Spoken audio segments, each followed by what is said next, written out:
আপোষ হচ্ছে তলে তলে, আপোষ হচ্ছে দেশে, আপোষ হচ্ছে বিদেশে, আপোষ হচ্ছে বিএনপির সঙ্গে, আপোষ হচ্ছে আওয়ামী লীগের সঙ্গে, নানা ধরনের কথা আমরা শুনতে পাচ্ছি। এই সব বিষয় নিয়ে কথা বলার জন্য আজ আমাদের সঙ্গে রয়েছেন আওয়ামী লীগের সংসদ সদস্য। আপনাকে স্বাগত জানাই আমাদের অনুষ্ঠানে আসার জন্য।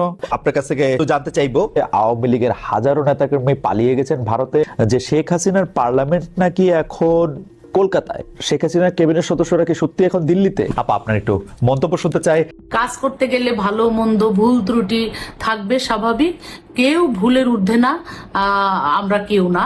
অতএব ভুল ত্রুটিগুলো আপনারা ক্ষমা সুন্দর দৃষ্টিতে দেখি। আজকে যে কথাটা আসলে বলার জন্য আপনাদেরকে আমি মানে উপস্থিত হয়েছি, সেটা হলো যে এই সাময়িক আমাদের একটা কষ্টের মধ্যে আমরা কিন্তু সারা দেশের মানুষ পড়েছি। সেটা হলো আমাদের যে মাধ্যমগুলো, ফেসবুক, ইউটিউব, আমরা যাই বলি না কেন, সেখানে এগুলো নিয়ে নানা ধরনের কথা, আলোচনা, সমালোচনা এবং প্রোপাগান্ডা আছে। সেই বিষয়গুলো নিয়ে আমি দুটি কথা শুধু বলতে চাই। যে আপনারা জানেন যে আমি কাজ করতে হলে আমি আমার এলাকায় কি কাজ করেছি, কি কাজ করা বাকি আছে, সেগুলো কিন্তু আমার একটা বলার জায়গা হলো সংসদ। আর এই সংসদে কিন্তু আমি কতটুকু কাজ করতে পেরেছি, কোন কোন মন্ত্রণালয়ে কাজ করেছি, এবং আমার আরো কি কি কাজ করা উচিত এবং কি কি কাজ আমার প্রয়োজন, সেগুলো তাদের কাছে চাওয়া। তো এই সুবাদে কিন্তু আমি সংসদে অনেক বক্তব্য দিয়েছি। তার দুই একটি কথা ধরেই অনেকেই এটা সমালোচনার ঝড় তুলেছেন এই কষ্টের মধ্য দিয়ে। আপনারা জানেন যে সারা বিশ্বের যে অবস্থা, এই যে ইউক্রেন এবং রাশিয়ার যে যুদ্ধটা, এটা আমাদেরকে অনেক ধরনের ক্ষতির মধ্যে, সমস্যার মধ্যে আমাদেরকে ফেলেছে। তো আমি আপনাদের কাছে বিনয়ের সাথে বলবো যে সেটা যাতে আমরা ধৈর্যের সাথে মোকাবেলা করতে পারি। আমাদের সৃষ্টিকর্তা আছেন, আল্লাহ আছেন, আমরা আল্লাহর কাছে একটু পানা যেতে পারি যে আল্লাহ, তুমি আমাদেরকে এই সমস্ত মহামারীর থেকে আমাদেরকে তুমি একটু রক্ষা করো। আমরা সেটা ধৈর্যের সাথে আমাদের মোকাবেলা করতে হবে। এবং হ্যাঁ, এখন আমি কেন বলেছিলাম সংসদে, আমরা কিন্তু আপনারা জানেন, এটা তো মিথ্যা কথা নয়, যে বিদ্যুৎ যে হারে সরকার উৎপাদন করে ঘরে ঘরে যেভাবে বিদ্যুতের লাইন দিয়েছে, এটা কিন্তু সত্যিকার অর্থে এটা প্রশংসা কুড়িয়েছেন সরকার। এবং সেই প্রশংসাই আমি করেছি যে আমার নির্বাচনী এলাকায় আগে 30% মানুষের ঘরে বিদ্যুৎ ছিল। আমি এখানে দায়িত্ব নেওয়ার পরে 100% মানুষের ঘরে বিদ্যুৎ দিয়েছি। এক সময় এলাকায় গেলে গ্রামের একটা মা বোনও এসে আমাকে বলতো যে আপা, কিছু চাই না, আমাদেরকে বিদ্যুতের লাইন দেন, আমাদেরকে মিটার দেন, আমরা মিটারের অভাবে বিদ্যুতের ইয়ে চালু করতে পারছি না। এই যে একটা সংকট ছিল, সেই সংকট কিন্তু আমরা মোকাবেলা করেছি তখন, এবং সেগুলো মানুষের ঘরে ঘরে পৌঁছে দিয়েছি। এবং মানুষ তখন খুশি হয়েছে, এবং মানুষ অনেক দোয়া করেছে যে না, অনেক বছর যেটা হয় নাই, স্বাধীনতার পরে ঢাকার অনেক কাছে হওয়ার পরেও আমার নির্বাচনী এলাকায় এই সিংগাই হরিরামপুরে যেই উন্নয়ন হয় নাই, যে কাজ আমরা পাই নাই, সেটা কিন্তু আমরা এই সরকারের সময় পেয়েছি। আজকে সেই জন্যই কিন্তু আমি সংসদে বলেছিলাম যে আমরা যেভাবে, এই যে মানুষ আমাদেরকে চাইতো, এক সময় হয়তো এই চাওয়া পাওয়াটা আর থাকবে না। সরকার যেভাবে বিদ্যুতের উন্নয়ন করছে, যেভাবে আমরা লাইন দিয়েছি, যেভাবে আমরা মিটার ঘরে ঘরে পৌঁছে দিয়েছি, এখন কিন্তু সত্যিকার অর্থে গ্রামে গেলে বলেন আপা 2টা মিটার দেন, আপা 5টা মিটার দেন। মিটার দেওয়ার কিন্তু আর জায়গা আসলেও খুঁজে পাওয়া যায় না, এটাই কিন্তু বাস্তব। আর সেই কথাটাই কিন্তু সংসদে বলা হয়েছিল, কিন্তু সেটাকে ভুল ব্যাখ্যা দিয়ে, ভুল ভাবে উপস্থাপন করে অনেকেই, অসাধু কিছু লোকজন, তারা খামাখাই 2টা বাজে কথা ফেসবুক, ইউটিউবে বলার চেষ্টা করছেন। আমি তাদের বিনীতভাবে বলবো যে আপনারা জ্ঞানী মানুষ, আপনারা যারা এই ধরনের ভুল ব্যাখ্যা দেন এবং বাজেভাবে এগুলাকে উত্থাপন করেন, আমি তাদেরকে বিনীতভাবে বলবো যে দেখেন, আমার কথার সত্যতা আছে, আমি সঠিক সময়ে সঠিক কথাই বলেছিলাম।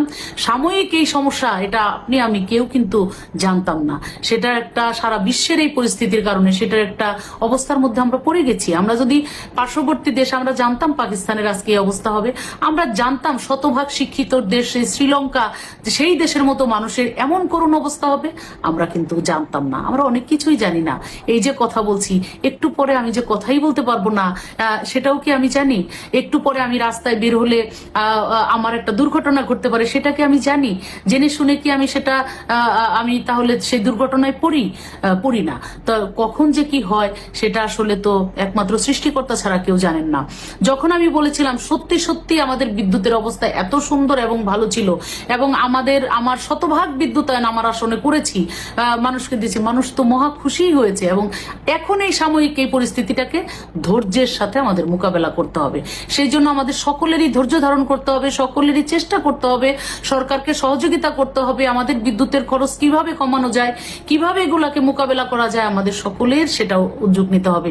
দোষারোপ করে একে অপরের কাদা ছোড়াছুড়ি করে লাভ নেই, এগুলো আমাদের ক্ষতি বরং হবে, আমাদের অশান্তি বাড়বে। আজকে দেখেন কেউ কেউ দেখা যায় যে ফেসবুকে আমি হঠাৎ করে ঢুকে দেখি একজন বলছে মমতাজের বাড়ি ঘেরাও করা হয়েছে, কেন? বিদ্যুৎ পাওয়া যাচ্ছে না তাই। বলেন, এই যে প্রভাকাণ্ড, এই যে মিথ্যাচার, এগুলো আপনাদের বিবেকে কি একটু ওনারা দিবে না যে শুধু শুধু একটা মানুষের বিরুদ্ধে এইভাবে মিথ্যাচার আমরা কেন করছি? তো আমি আপনাদেরকে মনে করি যে আপনারা জ্ঞানী মানুষ, এই দেশের মানে অনেক বুদ্ধি আপনারা রাখেন। শুধু শুধু মানুষকে মানে হয়রানিমূলক কথা বলা, ছোট করা, মানুষকে মিথ্যা মানে কথা বলে তাকে হেনস্থা করা, এটা কিন্তু আসলে কোনো বিবেকবান মানুষের দিতে পড়ে না। সেই জায়গা থেকে আপনাদের কাছে আমি বিনীতভাবে অনুরোধ করব, এই ধরনের প্রভাকাণ্ড থেকে আপনারা একটু মানে সরে থাকবেন, এবং আপনারা এই মিথ্যার আশ্রয় প্রশ্রয় কেউ দিবেন না, এবং আপনারা আমাদের সাথে থাকুন, ধৈর্য ধরুন। আল্লাহ যেন আমাদের এখান থেকে মানে খুব তাড়াতাড়ি আমাদেরকে এই কষ্টের থেকে আল্লাহ যেন আমাদেরকে মুক্ত করেন। আমি একটু ব্যারিস্টার রুমিন ফারহানার কাছে যেতে চাই। ব্যারিস্টার রুমিন ফারহানা, আপনি যা বললো সেটা নিয়ে আপনার প্রতিক্রিয়া জানাতে পারেন।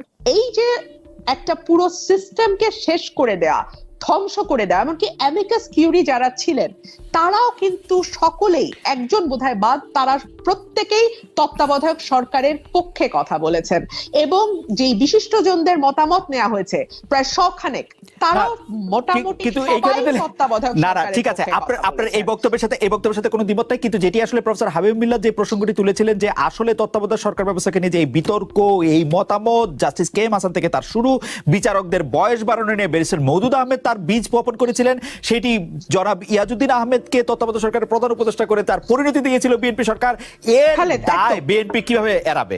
মানে এটা তো আসলে বিএনপি, এটার মূল্য বিএনপি চুকিয়েছে।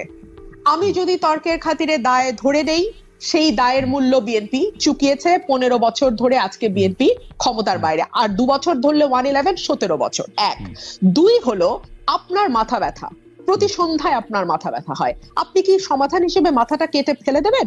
না আপনি ডাক্তারের কাছে গিয়ে চিকিৎসা করবেন, মেরামত করবেন, ওষুধ খাবেন, বা কোনো প্রসিডিওরের দরকার হলে সেই প্রসিডিওরটা করবেন, আপনি নিশ্চয়ই পরেরটা করবেন, তাই না? সেখানে আমি প্রশ্নটি করেছিলাম যে বিএনপি সেই সময় সেখানেই প্রশ্ন করেছিলাম যে বিএনপি সেই সময় সংসদে ছিল, তারা কোনো বিল এনেছিল কিনা, এই সংশোধনীর পক্ষে কোনো প্রস্তাব দিয়েছিল কিনা, এটি নিয়ে আসলে তারা কোনো কথা বলেছিল কিনা সংসদে? আমার মনে পড়ে না, আমি আসলে সংসদে ছিলাম, আমি তো অল্প কয়েকদিন সংসদে ছিলাম, আমরা ছিলাম 7 জন, বিএনপি তখন ছিল 30 জন, এই হলো পার্থক্য। হ্যাঁ, কিন্তু সংসদে আমরা মানে 2 টার্মেই ছিলাম আর কি। তো দেখেছি সংসদে বিরোধী দলের পক্ষ থেকে কোনো বিল আনা, কোনো প্রস্তাব আনা, এটা মানে নেক্সট টু ইম্পসিবল। 1 2 হলো আমরা যেহেতু ব্রুট মেজরিটির সংসদ, তারা যা চাইবে তাই হবে। এখানে বিরোধী দল যদি 149টা আসনও থাকে, 149 কোনো লাভ নাই।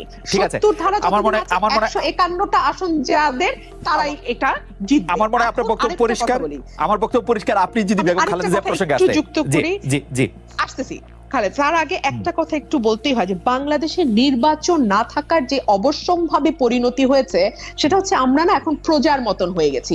প্রধানমন্ত্রী ফর এক্সাম্পল আজকেই একটা সংবাদ সম্মেলন করেছে, প্রধানমন্ত্রীর সংবাদ সম্মেলন আমরা দেখি মূলত প্রশ্নকর্তাদের প্রশ্ন থেকে মজা নেওয়ার জন্য। তো সেখানে বসে শুনছিলাম প্রধানমন্ত্রী বলছেন, আমি আমার বিদ্যুৎ মন্ত্রীকে অলরেডি বলেছি, অতীতেও এই কথা তিনি বলেছেন, একটু করে বিদ্যুৎ প্রতিদিন বন্ধ করে দিবা, লোডশেডিং করে দিবা, তাহলে মানুষের মনে পড়বে।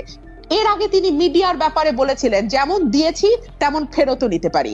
একইভাবে বেগম খালেদা জিয়া প্রসঙ্গে যুক্তরাজ্যে বসে তিনি যে ভাষায় কথা বলেছেন, সেটা কোনো রাজনৈতিক শিষ্টাচার তো দূরেই, কোনো মোটামুটি মানে আমি কি বলবো যে আমি I don't know what to say, মানে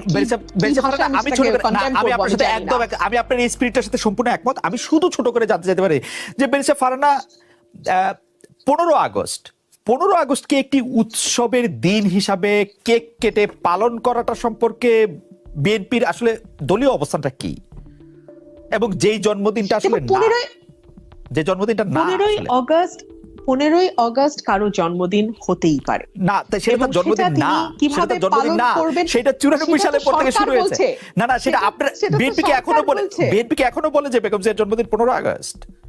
আমরা তো 15 আগস্ট পালন করা হয়েছে, সেটা ডেফিনেটলি এটা তার জন্মদিন বলেই পালন করা হয়েছে। সরকার এখন তো নানান কথা বলছে, নানান রকম অদ্ভুত কথা বলছে।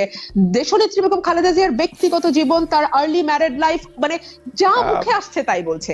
আমি ওনার মুক্তির ব্যাপারে যেটা আপনি বলছিলেন বা বিদেশি চিকিৎসার ব্যাপারে আপনি যেটা বলছিলেন, আমরা এতদিন ধরে শুনে এসেছি। আমি যদি একটু আগে থেকে শুরু করি, তোমাকে একটু সময় দেবেন খালেদ প্লিজ। আমি যদি একটু আগে থেকে শুরু করি, প্রথমে বেগম জিয়া বলেছিলেন তিনি তার পছন্দের হাসপাতালে চিকিৎসা নিতে চান, তাকে সেটা না দিয়ে জোর করে বিএসএমএমইউ তে নেওয়া হয়েছে, বলা হয়েছে এরকম কোনো প্রভিশন আইনে নাই। করোনা আসলো, প্রভিশন হলো, ঠিকই তিনি তার এভার কেয়ার পছন্দের হাসপাতালে চিকিৎসা নিতে পারলেন। এই যে শুরু হলো, তারপর থেকে আমরা দেখলাম যে সরকার শুরুতে একরকম বলে, পরে সেটা তারা চেঞ্জ করে। শুরুতে আমাদের আইনমন্ত্রী বললেন 401-এ কোনো মানে প্রভিশন নাই তাকে বিদেশে চিকিৎসা করতে দেওয়ার, যদি যেতে হয় তাকে আবার জেলে যেতে হবে, জেলে গিয়ে আবার সরকারের কাছে আবেদন করতে হবে, নতুন করে সরকারের কাছে আবেদন করতে হবে। এবং এইবার আইনমন্ত্রী বললেন, যখন প্রধানমন্ত্রী দেশের বাইরে, তিনি বললেন স্বরাষ্ট্রমন্ত্রীর কাছ থেকে তিনি পেয়েছেন আবেদনটি, সেটা তিনি পরিবার থেকে আবেদন করা হয়েছে বিদেশে চিকিৎসার জন্য, সেটা তিনি দেখবেন, আইনি কিছু বিষয় আছে সেটা দেখে শুনে তিনি 2-1 দিনের